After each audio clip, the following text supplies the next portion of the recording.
Bonjour, ici Maude Goyer. Je vous présente en 5 minutes des sujets qui touchent la famille et les parents et qui ont retenu mon attention.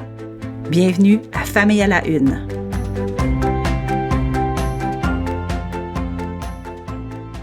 Ces derniers jours, une photo a fait beaucoup réagir. On y voit Catherine Fournier, mairesse de Longueuil, enceinte, en page couverture du magazine Clin d'œil.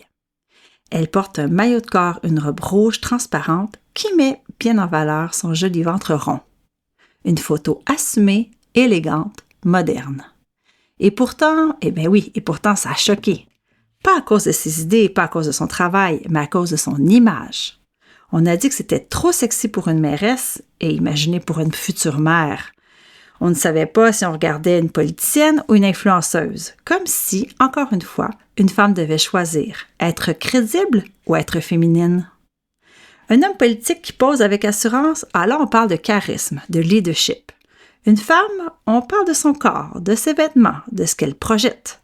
Comme si une femme en position de pouvoir devait être beige, sérieuse, plate.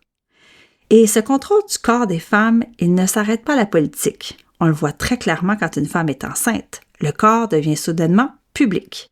On se permet de commenter, de juger. Ventre trop petit, on s'inquiète. Ventre trop gros, là on critique. La grossesse est surveillée et elle est normée. Le ventre devient une preuve de bonne maternité. Et la femme, elle, disparaît souvent derrière la grossesse.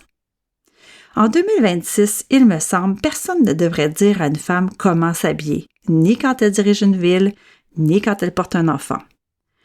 Ce que ça raconte, tout ça, au fond, c'est une même chose. Le corps des femmes ne leur appartient jamais complètement. Qu'elles soient mairesse, enceinte, mère, future mère, tout ça à la fois, moi, personnellement, j'applaudis ce que fait Catherine Fournier. Elle vient bousculer cette idée. On peut être, oui, une femme de tête, sexy, assumée, émancipée, festive, et oui, même enceinte. Rappelons qu'en plus, dans l'entrevue accordée au magazine, elle a parlé de toutes sortes de sujets, de fertilité, de vaccination contre le VPH, de santé des femmes et de la relève en politique. Alors la vraie question, c'est pas « est-ce trop sexy ?» C'est plutôt « comment ça se fait que ça dérange encore ?»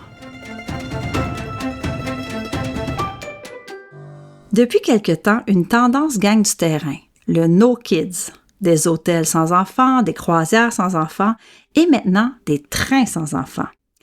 En France, la Société nationale des chemins de fer français, l'équivalent de Via Rail si on veut, a récemment interdit les enfants de moins de 12 ans dans certaines sections de train, au nom du confort et du calme.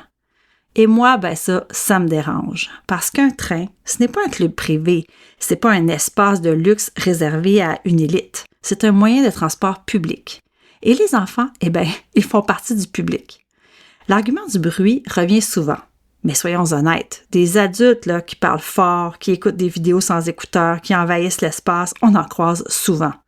Alors, à quand les wagons sans adultes impolis? Quand on associe le confort à l'absence d'enfants, on dit finalement qu'ils sont des nuisances. Autant les exclure. Mais où ça s'arrête? Aujourd'hui, c'est les enfants, demain, ce sera qui? Créer des espaces publics conçus pour ceux qui dérangent le moins, c'est ouvrir la porte à des dérives. Et oui, ça nous concerne au Québec, alors qu'on parle de plus en plus du projet de TGV entre Québec et Toronto. On ne va quand même pas importer cette logique-là dans nos transports publics. Franchement, c'est à se demander si on aime nos enfants. Vivre ensemble, ça passe, je pense, par l'empathie, le respect, la compassion et la tolérance. C'est ça, l'acceptation de la vie. Et des fois, la vie, ça fait du bruit.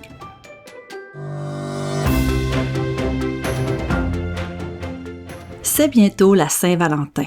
Qu'on aime ou non cette fête, souvent jugée trop commerciale, elle met quand même l'amour à l'avant-plan. Et à la maison, l'amour, ça se vit sous les yeux des enfants. Les enfants apprennent énormément en regardant. Ils regardent comment on se parle, comment on se touche, comment on se chicane aussi, et comment on se répare. Ils apprennent que l'amour, c'est pas seulement de grandes déclarations, c'est la communication, l'écoute, la tendresse et les petites marques d'affection. Et ça passe aussi par la démonstration. Voir ses parents s'embrasser, se prendre la main, se dire merci, s'excuser, il faut pas oublier, ça envoie un message. On n'a pas besoin d'être parfait ni d'en faire trop. Mais montrer l'amour qu'on se porte au quotidien, c'est offrir aux enfants un modèle précieux de relations saines. C'est vrai à la Saint-Valentin, comme à tous les autres jours de l'année. Bon, ça doit faire 5 minutes que je vous parle, faut que je me sauve. Merci d'avoir été là et à bientôt.